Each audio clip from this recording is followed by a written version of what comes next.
Я проповедую сегодня на теме «Три направления молитвы». Три направления молитвы. Возможно, вы уже прошли это в домашней группе или вы слышали эту проповедь. Но важно, чтобы мы напоминали себе некоторые основные истины Библии, чтобы мы могли знать, как действительно правильно двигаться с Богом. В прошлое воскресенье я проповедовал на теме «Проси, и дано будет вам». Или три уровня молитвы. Очень важно, чтобы мы с вами знали, как молиться, и как правильно молиться, как молиться, и куда, и сегодня мы хотим проповедовать о том, куда направлять свою молитву, когда мы молимся. Многие из нас, для нас молитва не имеет направления, молитва не имеет цели. Мы только хотим получить ответы и все. Мы хотим, чтобы Бог ответил нам, чтобы Он дал нам то, что мы просим, и это единственное, что мы знаем. Но я хочу, чтобы вы сегодня поправили ваши знания о молитве, чтобы вы углубились в этом еще немного больше, и чтобы вы знали, что есть направления, есть основные направленности молитвы. И три основные молитвы, есть три направления молитвы. О них мы будем говорить сегодня. Когда мы молимся, очень часто люди думают, что мы просто молимся Богу. Что мы молимся Богу. Это правда, но не все молитвы направлены к Богу. Не все молитвы направлены к Богу. Первое направление молитвы, действительно, это направление, это когда мы молимся Богу. То есть направление молитвы, это значит, кому мы обращаемся, когда мы молимся. Кому мы обращаемся, когда мы молимся. Это может быть для вас неожиданность, но не все молитвы должны быть обращены к Богу. Поэтому есть три основные направления. Одно из них – да, Бог. Богу мы направляем наши молитвы. Но только это всего лишь одно из направлений. Я вам это докажу в Библии. Если вы молитесь, вы хотите просить что-то у Бога, которое только Бог может делать, тогда уместно молиться и просить у Бога. Но есть некоторые ситуации, когда не нужно просить у Бога. Нам, как верующие, нужно просто что-то сделать об этой ситуации. Тогда нам надо молиться по-другому. И откройте, пожалуйста, 16 главу. 16 главу Евангелия от Иоанна. Иоанна 16. 23 по 27 стихи. Здесь Иисус говорит перед его уходом на небо. И в тот день вы не спросите меня ни о чем. Истинно говорю вам, о чем не попросите Отца во имя Мое, даст вам. До ныне вы ничего не просили во имя Мое, просите и получите, чтобы радость ваша была совершенна. До этого времени я говорил вам притчами, но наступает время, когда уже не буду говорить вам притчами, но прямо возвещать вам об Отце. В тот день будете просить во имя Мое, и не говорю вам, что я буду просить Отца о вас. Ибо сам Отец любит вас, потому что вы возлюбили Меня и уверовали, что я исшел от Бога.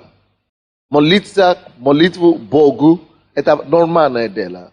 И вы помните, когда в Евангелии, допустим, Евангелие от Матфея, 6 глава, Иисус учит нас, как молиться. Он говорит нам молиться Богу.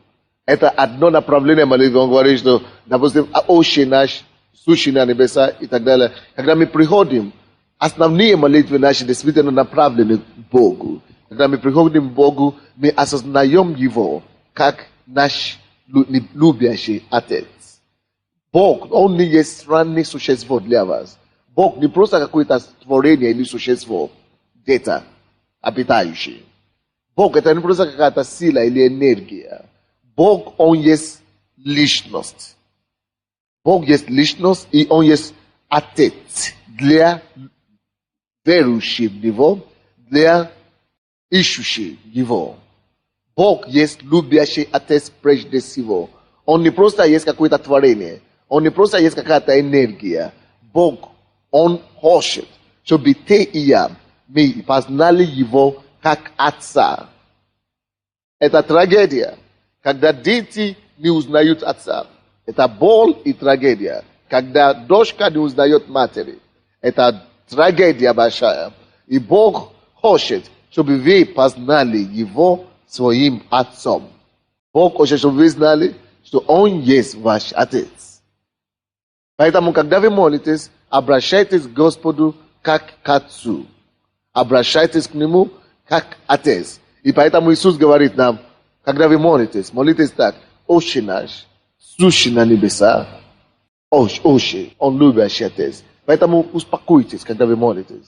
Приходите к Нему в покое и говорите: мой Отец. Все то, что вы можете доверять Отцу вашему земному, вы можете все доверять Иисусу, Богу, во имя Иисуса. Мы приходим к Нему. Почему мы стали Его детьми? Как мы можем обратиться к Нему как Отцу? Потому что благодаря Иисусу мы можем обращаться, мы получили доступ к Нему. Он есть наш Отец, поэтому мы обращаемся к Нему во имя Иисуса, который приложил нам дорогу. Поэтому, когда ты приходишь к Богу, пожалуйста, релакс, расслабься. И знаешь, что ты приходишь к доверенному лицу. Ты приходишь к человеку, кому можно доверять. Ты приходишь к человеку, кому ты можешь доверять. Ты можешь доверять Богу все твои тайны. Ты можешь доверять Богу все твоей жизни. Еще ты можешь доверять Ему все твои тяжести. Твой земной Отец не всегда способен помочь тебе нести твои тяжести. Ровно так, как и твоя мама земная. Она не всегда поможет, она не всегда может, она не всегда в силе почувствовать твои боли. Но, дорогие братья и сестры, у вас есть Бог, который может чувствовать ваши боли. У вас есть Бог, которому уши всегда открыты, слышат ваши вопли. Поэтому будь спокоен, расслабься и обращайся, пожалуйста, к твоему любящему Отцу. Он готов и желает слышать тебя в любое время. Это первое, то, что вы будете знать, то, что вы должны знать, когда вы молитесь. Обращайтесь к Нему как к Отцу. И очень важно, чтобы вы не просто обращались к Нему как к автомату. Вы знаете, как мы даем автомат, где можно пить сок или кофе или что-то такое. Ты сунешь деньги, ты берешь и пьешь. Ты не разговариваешь с автоматом, ты не общаешься с ним. Но Бог не просто хочет, чтобы вы обращались к Нему и нажали кнопку и получили то, что вам хочется. Он хочет, чтобы это отношение было живое отношение. Чтобы это было действительно материнское, отцовское отношение. Поэтому мы не просто приходим к Нему. Бог не нужен исцеление. Дай. Спасибо. Аминь. Это не очень хорошо. И это не совсем корректно. Поэтому мы обращаемся к Нему более проще. Мы приходим к Нему, сначала возвещаем Его. Сначала поклоняемся Ему. А тем мы говорим Ему, что у нас есть живое отношение. Спасибо, что Ты так меня возлюбил. Что Ты спас меня. Да святится на самом деле имя Твое. И ну, Господь, слава Тебе, Господи. Вы видите, что даже Отче наш, когда Иисус учит об этой молитве, Евангелие от Матфея, которое я вам сказал, 6 глава, 9 по 13 стихи, он говорит: обращайтесь сначала к Богу как к Отцу, Отче наш. А потом он говорит: да сущий на небесах, да святится имя Твое. Это слово «да святится имя Твое», это речь уже идет о поклонении. Чтобы вы общались с Ним и поклонились Ему, благодарили Его за то, что Он есть. За то, что Он действительно Он могущественный Бог, Он любящий Бог. За то, что Он такой милостливый для вас. Не просто обращались. Это стыдно. И нам должно быть стыдно, когда мы приходим к Богу, нам нечего сказать. Если тебе нечего сказать, благодари Его за то, что Он есть такой величественный. Вот эта молитва, Отче наш, да святится имя Твое, это именно об этом мы говорим, чтобы мы поклонялись Ему. Как нам обращаться к Нему? Понимаете, да? И когда мы молимся, мы просим у Него, что нам нужно. Запросто. Господь, Ты видишь мою ситуацию, расскажи Ему, что Тебя беспокоит.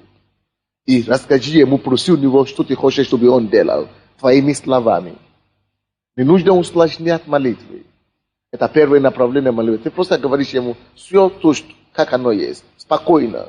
Можно сидя это делать, можно ложа это делать, можно стоя это делать, можно в транспорте это делать, можно на улице это делать. Он всегда с тобой. Бог, Он всегда с тобой. Не думай, что тебе обязательно закрыться в комнате, не думай, что тебе обязательно войти в церковь, чтобы молиться. Нет, ты можешь обращаться к Нему в любое время и в любом месте. Поэтому Он Бог. Поэтому Он всемогущий и вездесущий.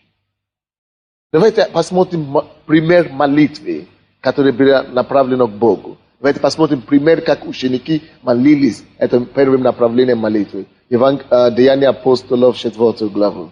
Откроем. Деяния апостолов 4. 24 по 30 стихи. У ученики были проблемы, у них были гонения. Их хотели заключать в тюрьму, вернее, их заключали в тюрьму, а потом опустили их, били их и запретили им проповедовать во имя Иисуса Христа. И что они сделали? 23 стиха. Бывшие отпущенные, они пришли к своим и пересказали, что говорили им первосвященники и старейшины. 24 стиха. Они же, то есть все верующие, выслушавшие единодушно, возвысили свой голос Богу и сказали: Владыка Божий, сотворивший небо и землю, и море, и все, что в них. Они знали, что Бог — это их Отец. Они знали, что Он всемогущий Бог. И они начали описывать Богу Его величие. Владыка Божий, Ты владыка. Ты сотворил небо и землю, море и то, что в ней. И Господь, все эта ситуация под Твоей рукой. Все под Твоим контролем, под Твоим ведением. Они начали возвещать, описать Божье величие. Ты должен научись этого делать. Научись прославлять Господа. Научись говорить хорошие слова Богу. Научись, оценивать Его. Дай Ему знать, что ты благодарен. Дай Ему знать, что ты признательный. Дай Ему знать, что ты осознаешь, что Он делает для тебя. Что они не проходят мимо тебя, они замешаны. Что ты замешаешь то, что Он делает. Что ты замешаешь Его величие. Когда ты смотришь на Луну, на звезды, посмотри, заметь красоту Луны, заметь красоту звезды. И благодари Его за это. Благодари Его, что ты можешь ходить по земле. Благодари Его, что ты имеешь снег. Благодари Его, что мы имеем возможность дышать воздух. Благодари Его за то, что Он делает. Они имели большую проблему. Их били только что, палками били их. Их заключили в тюрьму. Только что их выпустили из тюрьмы. Вроде бы они должны прежде всего прийти к Богу и начинать рыдать, жаловаться и роптать.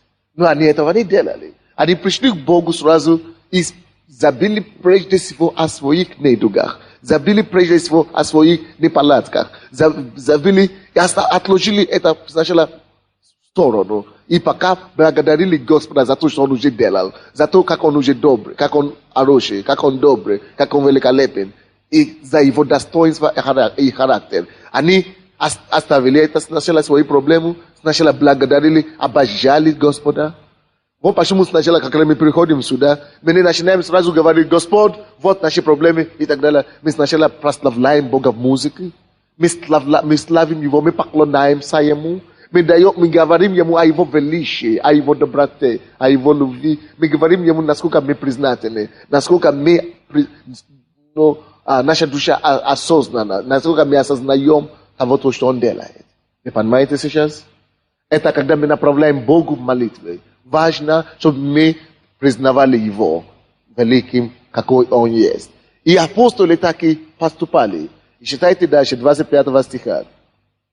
Ты, Бог, устами отца нашего Давида, раба Твоего, сказал Духом Святым, что метутся язычники, и народы замышляют тщетное. Восстали цари земные, и князы собрались вместе на Господа и на Христа Его.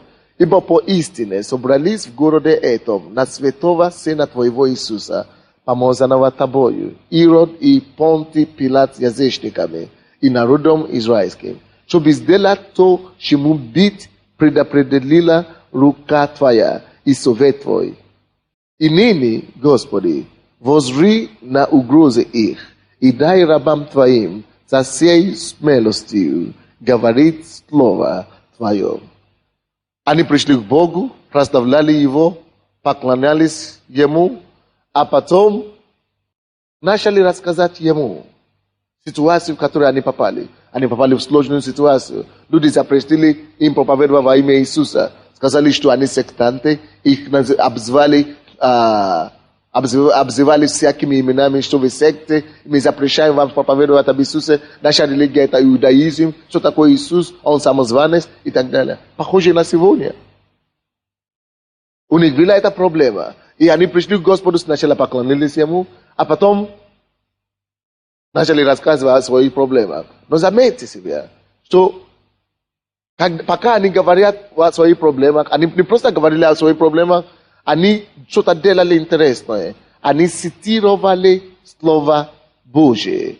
Они сказали в 25 стихе: «Ты устами отца нашего Давида, раба твоего, сказал Духом Святым, что мутятся язычники и народы замышляют тщетное». Они нашли в Библии, они нашли в Слове Божьем, что сказано относительно ситуации, в которой они попали. Что сказано относительно проблемы, которые у них сейчас есть. Допустим, ты хочешь обратиться к Господу за исцеление, за твое здоровье. Тебе плохо. Ты изучаешь Библию. Ты тоже общаешься с Богом. Может быть, ты не знаешь Библию. Если ты не знаешь Библию, это не страшно, это не грех. Ты просто сначала поклонись Ему, благодари Его, а потом расскажи Ему, в чем ты нуждаешься. И проси у Него, что ты хочешь, чтобы Он делал. Но желательно лучше так делать, если ты знаешь Библию. И поэтому мы изучаем Библию, чтобы видеть, какие обетования Божьи для нас. Чтобы ты рассказал Богу, чтобы ты процитировал Ему Его же Слово. Что Он говорит относительно твоей ситуации. Допустим, здесь Иисус, в Библии уже было написано, что возмутятся народы. И они говорят, что как раз, как ты сказал, через своего пророка. Они цитировали Псалом, 2 Псалом. Что именно это то, что случилось с нами сейчас. Вот это ту ситуацию мы туда попали. На твоего народа, на нас восстали Ирод, Пилат и язычники. Пожалуйста, ты уже сказал, что они напрасно возмущаются. И мы хотим, чтобы ты делали это праздное. Их не возмущение также. Допустим, у тебя есть проблема с болезнью. Ты говоришь: Господь, Евангелие от Матфея 8:17. Ты говоришь, что ты сам вознес грехи наши на себе, и немощи наши ты вознес на кресте. Поэтому ты говоришь это, что я исцелен, что ты вознес мои болезни. Я напоминаю тебе это слово. Ты это говорил: у меня такая болезнь сегодня, у меня такая тяжесть. Я прошу тебя, пускай мои болезни приходят на Иисуса. Я принимаю твое исцеление и так далее. Какая бы ситуация ни была, если это не спасенные родственники и так далее, ты сказал: Господь, ты спасешься ты и весь дом твой, ты цитируешь Слово Божие, напоминаешь Ему, что Он уже говорил о твоей ситуации. Ты стоишь на этом слове и говоришь: Господь, ты сказал, осуществи сейчас. Ты сказал, ты обещал, исполни, Господи. Ты сказал, и пускай это сбудется во мне и моей семье и моей ситуации. То есть ты обращаешься к Богу, прежде всего, как Отец твой. Ты любишь Его, ты говоришь, насколько ты признателен Ему, а потом ты поклоняешься Ему, можешь петь, можешь просто словами говорить, ты поклоняешься, ты осознаешь Его величие. Затем ты рассказываешь Ему ситуацию, что у тебя есть, и просишь конкретно, что ты хочешь, чтобы Он сделал для тебя. И после того, как они молились вот таким образом, давайте посмотрим результат. Какой же был результат? 30 стих. Тогда как ты простираешь руку твою на исцеление, и на содействие, и на соделанное знамение, и чудес именем Святого Сына твоего Иисуса. И по молитве их поколебалось место, где они были собраны, и исполнились все Духа Святого и говорили Слово Божие с дерзновением. И 32 стих. У множества же уверовавших было одно сердце и одна душа, и никто ничего не имел из имения своего не называл своим, но все у них было общее.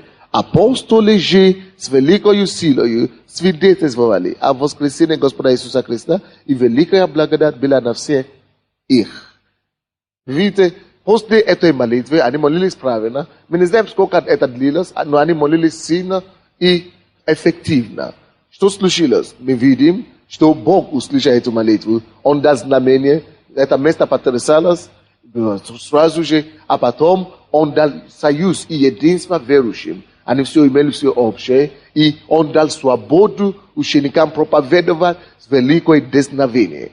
А затем Он говорит, что великие чудеса и знамения последовали за их проповедью. То есть эта молитва была отвечена.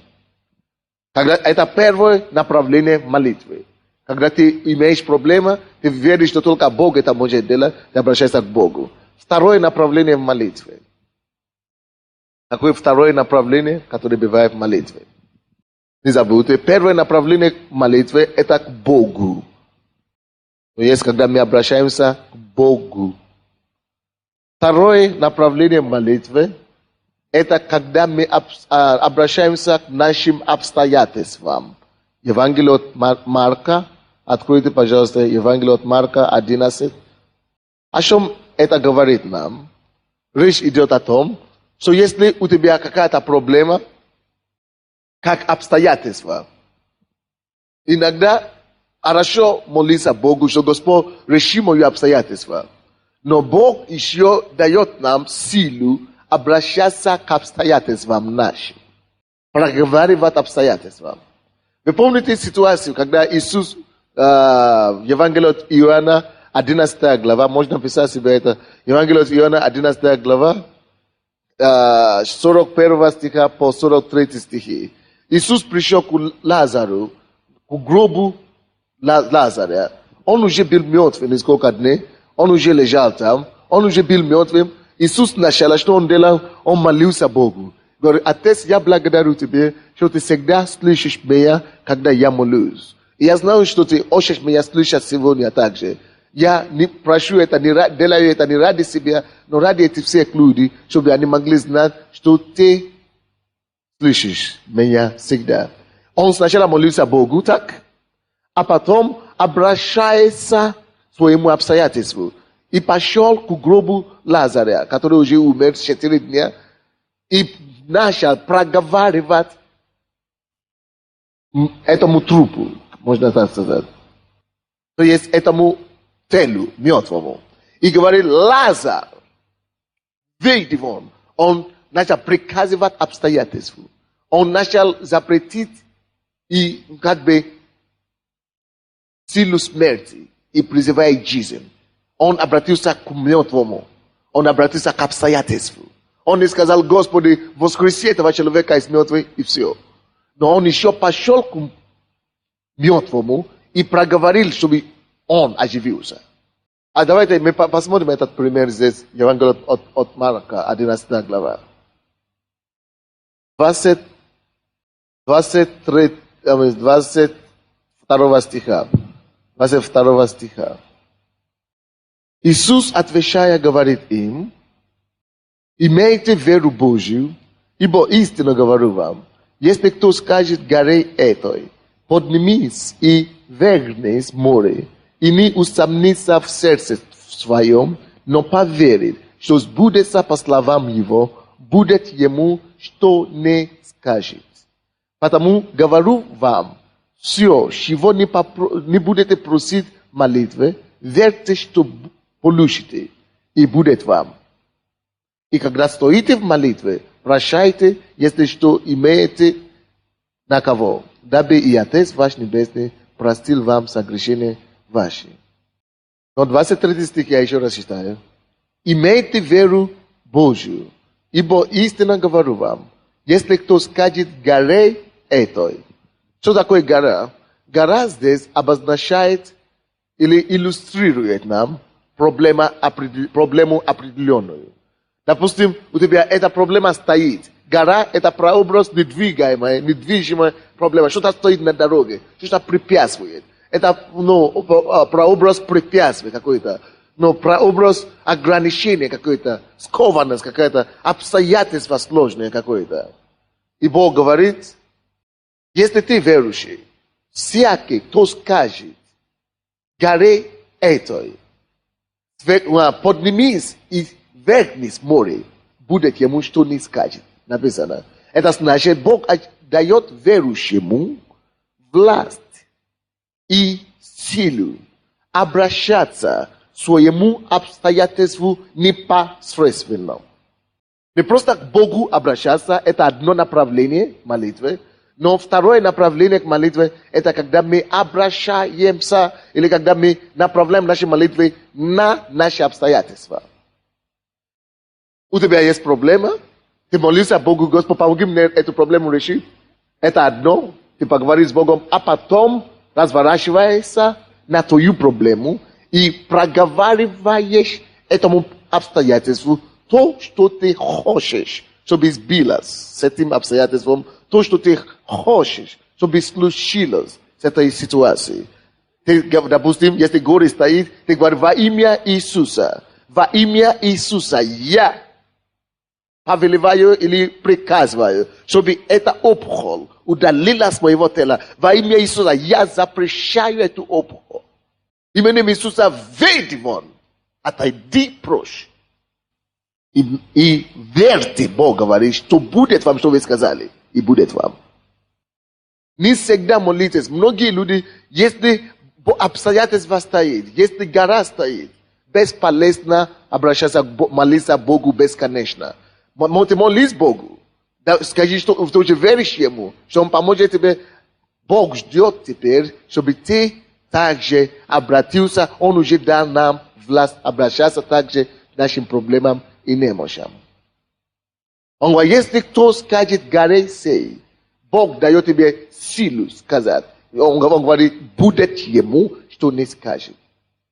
Допустим, какая проблема, можно сказать? Допустим, у тебя проблема с мужем.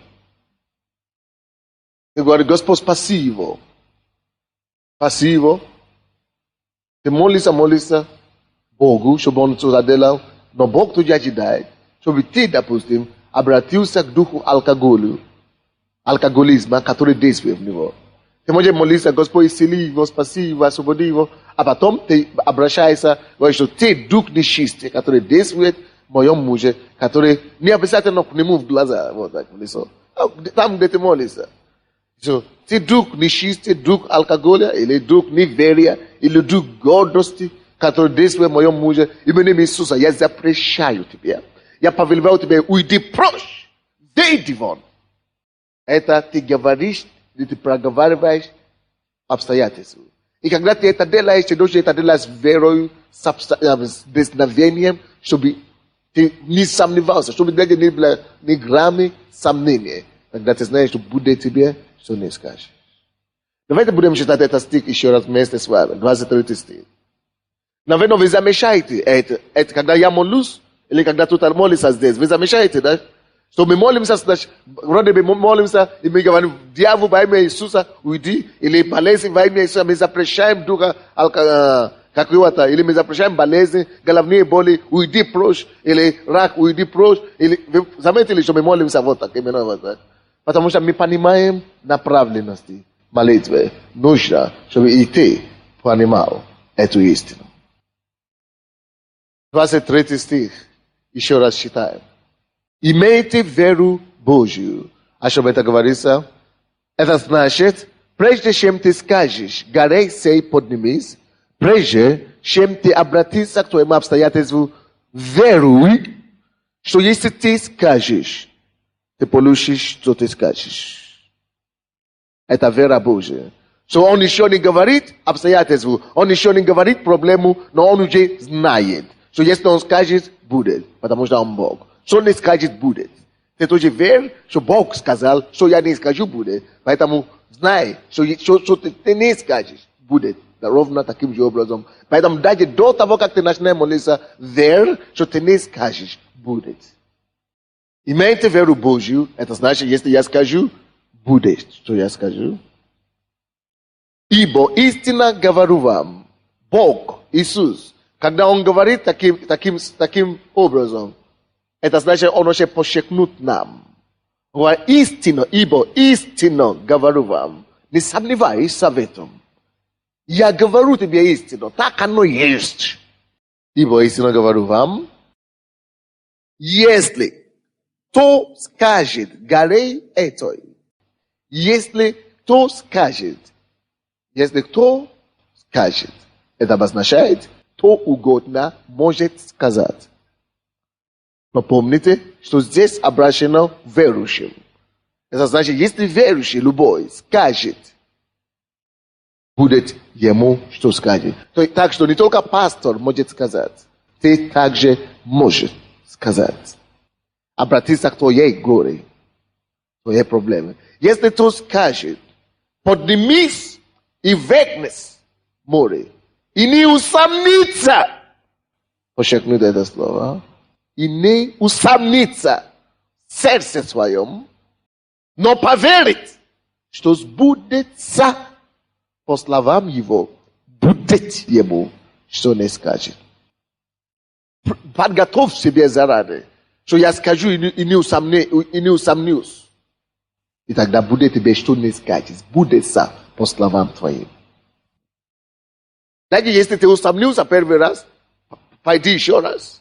На этот раз не сомневайся. И будет тебя по словам твоим. Если обстоятельства начнут приходить, и чтобы вроде бы показывается, что хуже стало, или хуже еще стало, или противоречившее, что ты уже провозглашал, не переживай. И не думай об ухудшающемся обстоятельстве. Потому что эти обстоятельства, ухудшение, дьявол показывает тебе, чтобы сбить тебя с ног, и чтобы заставить тебя усомниться.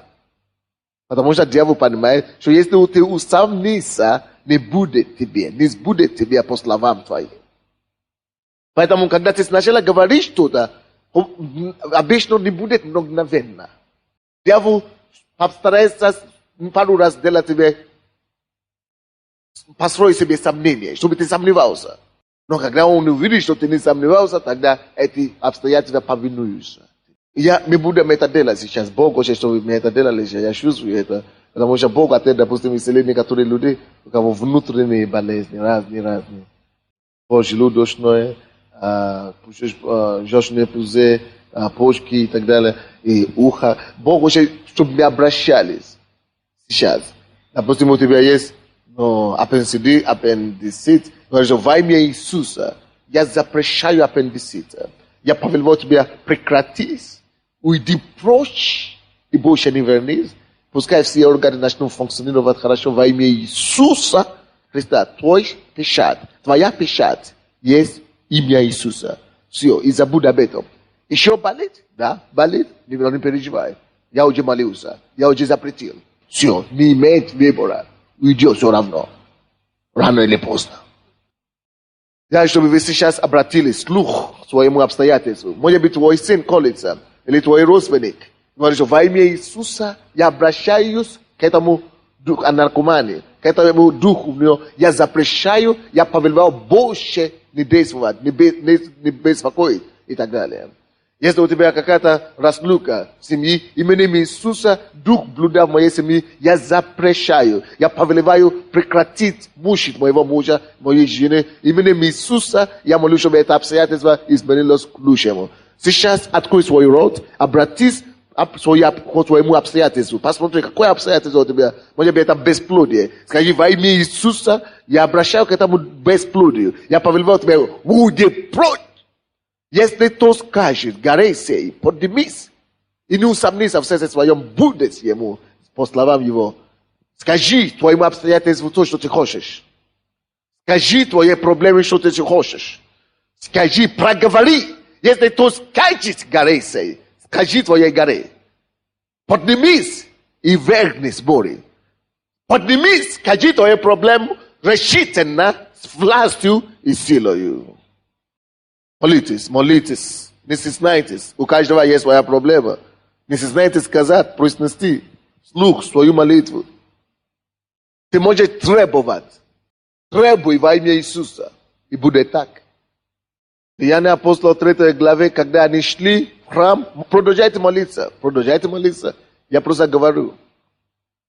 Они видели хромого, продолжай молиться. Они сказали, серебро и золото нет у нас. Но они видели, что человек не может ходить. И сказали, именем Иисуса Христа Назарея. Если у тебя есть имя Иисуса, ты можешь обратиться к любому обстоятельству твоей жизни. Если у тебя есть имя Иисуса, ты можешь обращаться к любой ситуации, и она изменится. Если ты скажешь во имя Иисуса, вернись море, поднимись, и вернись море, будет тем, что он скажет. Они сказали во имя Иисуса, встань и ходи. Этот человек встал и пошел. Это не они делают, они просто приказывали. Приказывай твое печень начинает работать. Именем Иисуса приказывай, но боли прекратится. Приказывай опухоль уйдет в твои груди. Приказывай именем Иисуса все нормализоваться. Приказывай твоему сыну прекратить пить, прекратить гулять. Во имя Иисуса будет тебя, что не скажешь.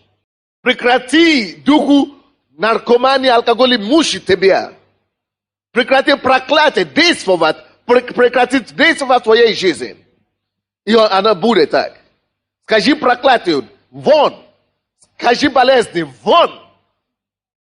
И будет тебя, что ты не скажешь. Третье направление молитвы. Евангелие от Марка 16:17. Евангелие от Марка 16:17. Иисус говорит, уверовавших же буду сопровождать эти знамения, именем моим будут изгонять бесов, будут изгонять бесов. Третье направление в молитве – это молитва, которая обращена сатане. Это третье направление молитвы. Первое направление мы обращаемся к Богу. Второе направление мы обращаемся к нашим обстоятельствам. Теперь третье направление, когда мы видим, что бес или сатана мешает, или что-то там делает. То есть вы обращаете вашу молитву сатане или к бесам, демонам непосредственно. Ибо Иисус сказал, что всякий верующий, уверовавший, имею власть, он дал им силу изгонять бесов или же запретить бесов. То есть вы имеете власть и силу, если вы замешаете, что дьявол мешает вам на вашей работе, бесы мешают вам, вашей семье или где угодно, что это не просто так это происходит. Это не просто так, а это подача сатаной. Вы можете непосредственно открыть свой рот и проговорить сатане, бесам, и запретить или выгонять вообще их из ваших обстоятельств. Мы можем посмотреть пример Деяния апостолов, 16 глава, Деяния апостолов, 16 стиха по 19. Давайте посмотрим эту ситуацию. Евангелие Деяния апостолов 16 стиха по 19. Случилось, что когда мы шли в молитвенный дом, встретилась нам одна служанка, одержимая духом прорицательным. Знаете, очень многие люди бывают такие, которые одержимы духом нечистыми. Есть гадатели, есть, которые делают глазки, или как мы говорим, что сгладили, да? Как вы их называете? Люди, которые это делают. Вегмы, есть чародеи, есть колдуны. Вот, слушайте, братья и сестры. Никто из верующих не имеет права бояться колдунам, ворожеям, чародеям и бабкам и так далее. Никто из верующих не имеет власть, не имеет права бояться. Мы не имеем права бояться. Мы можем обратиться к ним и запретить бесам и духам, которые в них действуют. И они не могут влиять на нас. Они не могут прикоснуться к нам, если мы знаем нашу силу, и нашу власть, и наша защита. Но если мы это не знаем, они будут пользоваться тем, что мы не знаем то, что нам принадлежит. Мы не знаем свою власть, и будут napadat na nas, budu gnat nas, budu glasit nas i tak dalej. Taka sytuacja. Что ученики, верующие, шли в церковь, случилось, что когда мы шли в молитвенный дом, встретилась нам одна служанка, одержимая духом прорицательным, которая через прорицание доставляла большой доход господам своим. Идя за Павлом и за нами, она кричала, говоря, эти люди рабы Бога Всевышнего, которые возвещают нам путь спасения. Это она делала много дней. Павел, вознегодовав, обратился и сказал духу, именем Иисуса Христа повелеваю тебе, выйди из нее. И дух вышел из нее тот же час. Никакой верующий не имеет права, ни моральное право, ни духовное право, ни человеческое право бояться перед ворожей, шарадей, бабки, колдуней и так далее. Мы выше них стоим во Христе Иисусе. Потому что Библия говорит нам в Евангелии от Иоанна, а в Евангелии от Луки, 10 глава, 19 стих, что Иисус говорит, даю вам власть наступать на змеи. Это значит всяких злых людей, наступать на скорпионов. И ничто не повредит вам. Если вы боитесь их, тогда они угнетают вас. Но Бог говорит, что даю вам власть. Власть наступать. Не ты должен уступать, ты призван наступать. Не уступать. Наступать на змеи и на скорпионов. На все злых людей, которые есть. На их силу. И ничто не повредит вам. Ничто. Некоторые говорят, я молюсь за человека больного, а потом болезнь пришла ко мне. Это ерунда. Если пытаешься прийти к вам болезнь, ты стань и скажи, написано. Евангелие от Луки 10:19, что ничто не повредит меня, ни болезнь, ни это, попытки, ни шарадейство, ни колдунство, ни глазки, ни проклятие. Именем Иисуса я запрещаю, я противостою это. И вы должны научиться противостоять. Научитесь противостоять злым духам и нечистым духам. Кровь Иисуса на вас. Вы имеете имя Иисуса и Слово Божие. Это ваше оружие. Потому что Евангелие от послания Иакова, 4 глава 7 стих, послание Иакова, говорит, покоритесь Богу, противостаньте дьяволу, и он убежит от вас. Покоритесь Богу. Если ты не служишь Богу, ты не покоряешься Богу, ты ходишь в церковь только раз в месяц, не читаешь Библию, не общаешься с Ним, не углубляешься в Нем, ты не покоряешься Богу, ты можешь противостоять как хочешь. Нету силы в твоем противостоянии. Твоя сила зависит от того, насколько ты общаешься с Богом. Противостаньте дьяволу, и он убежит от вас, если вы Богу покорны. Покоряйтесь Богу и противостаньте дьяволу. Кто-нибудь чувствует здесь, что его когда-то глазили? Или как говорили? Глазили, да? Глазили. Есть ли такое? Хорошо. Теперь вы знаете, что вы свободны от этого? Хорошо. Кто думает, что он еще не свободен? Глазки еще на него работают, действуют. Вы чувствуете, что вы еще не свободны от этого? Поднимите свои руки. Кто чувствует, что он еще не свободен? Хорошо. А? Или проклятие какое-то. Вы думаете, что еще на вас проклятие? Держите ваши руки вверх. Хорошо.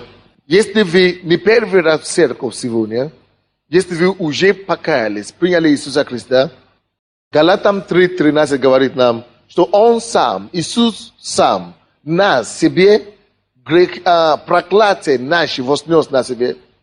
То есть, ибо написано, проклят всякий висящий на древо. Иисус взял на себя проклятие наши.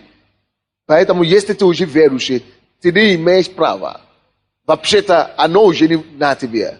Если ты еще чувствуешь его последствия, это потому, что ты еще принимаешь это проклятие. Это потому, что ты еще принимаешь эти глазки. Если ты уже пришел в церковь, ты ходишь в эту церковь, ты можешь сейчас стоять против этой глазки. Или как это? С глазки. С глаз. Вот. Ты можешь противостоять эти глаз и запретить их. Или эти проклятия. И сказать, во имя Иисуса я вычеркиваю их, мою жизнь. Я кровью Иисуса Христа омываю себя от этих всех вещей. Именем Иисуса с сегодняшнего дня никакой взгляд не повлияет на меня, не будет действовать на меня. Никакое проклятие не будет действовать на моих детей, на меня. Я запрещаю их, я прогоняю их далеко от меня. Ты имеешь власть это делать.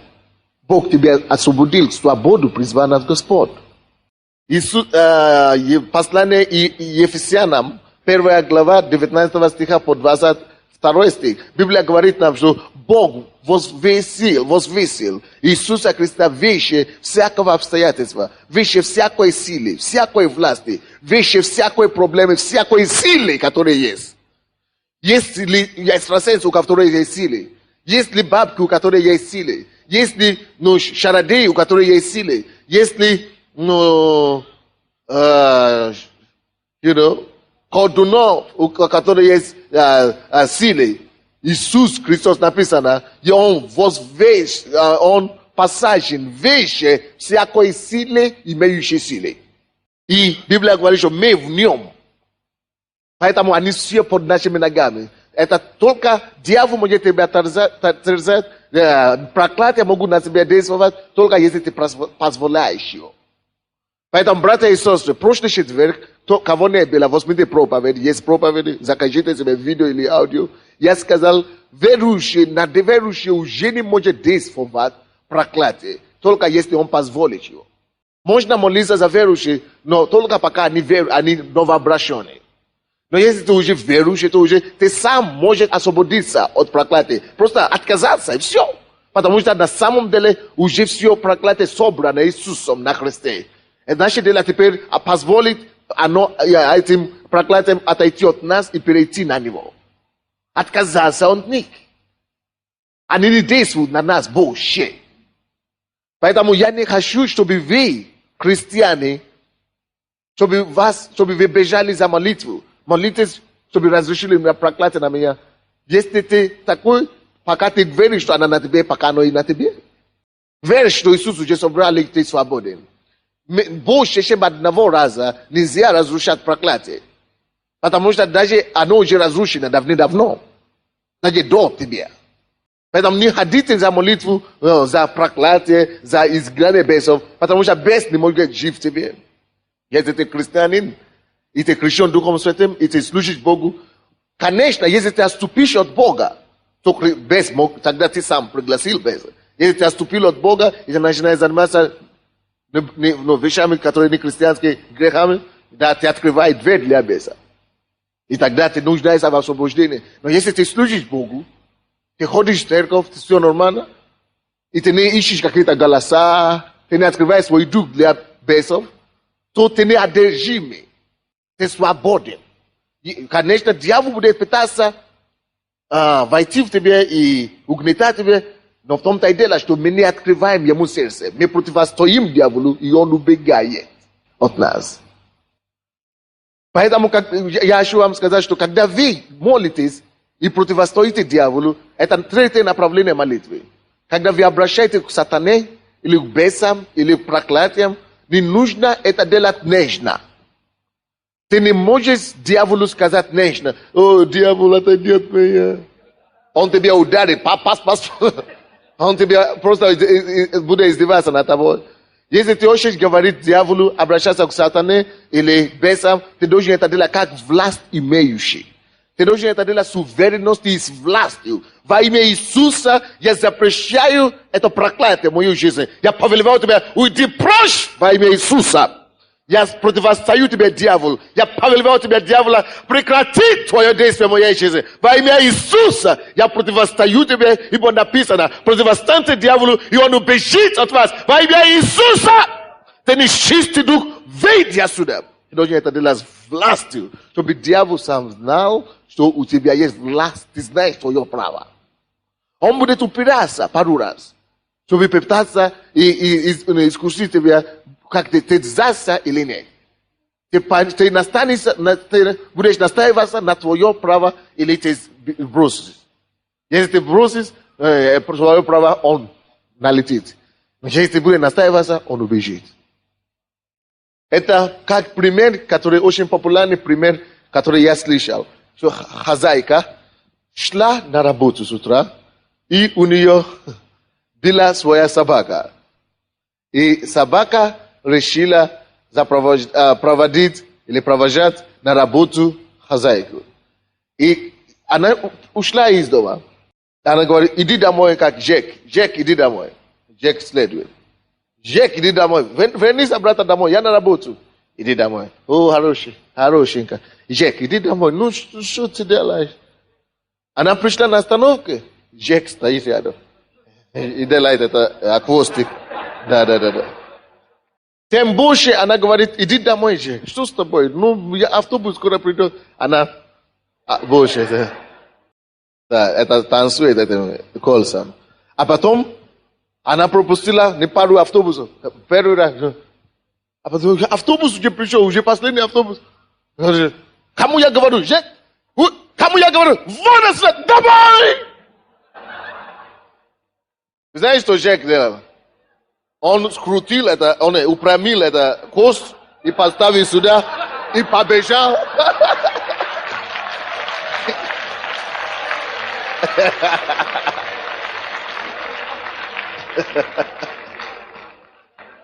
Очень понятный пример. Это похоже на дьявола, на сатану. Пока ты умоляешь его, иди, иди. Он будет это танцевать там. Но когда ты скажешь со властью, кому говорю, именем Иисуса, машекета боро, выйди отсюда. С властью. Он скрут, он это, упрямит свою кость и засунул туда, и убежит от вас. Давайте встанем. Я хочу, чтобы ты посмотрел на свои ситуации. Если нужно молиться, молись Богу. Если нужно запрещать обстоятельства, запрети обстоятельства. Если нужно дьяволу проговорить и приказывать, приказывай ему сейчас, чтобы он прекратил всякую его грязную работу в твоей жизни. Мы молимся. Обрати свои проблемы, обрати сатаны во имя Иисуса. Даю вам власть. Запретить всякое дело дьявола. Поднимите ваши руки, мы будем молиться.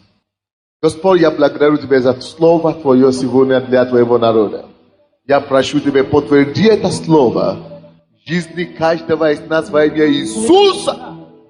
Я прошу Тебя, Господь, разреши обстоятельства, разреши ситуации каждой жизни. Я запрещаю обстоятельства противное. Я молюсь за благополучие. Именем Иисуса. Я запрещаю дело для сатаны. Я запрещаю всякое угнетение, всякое дело дьявола. Именем Иисуса. Я постановляю исцеление, свободу, освобождение и победу для каждого человека. Во имя Иисуса Христа. И весь народ сказал Аминь. Дайте аплодисменты Иисусу. Аминь.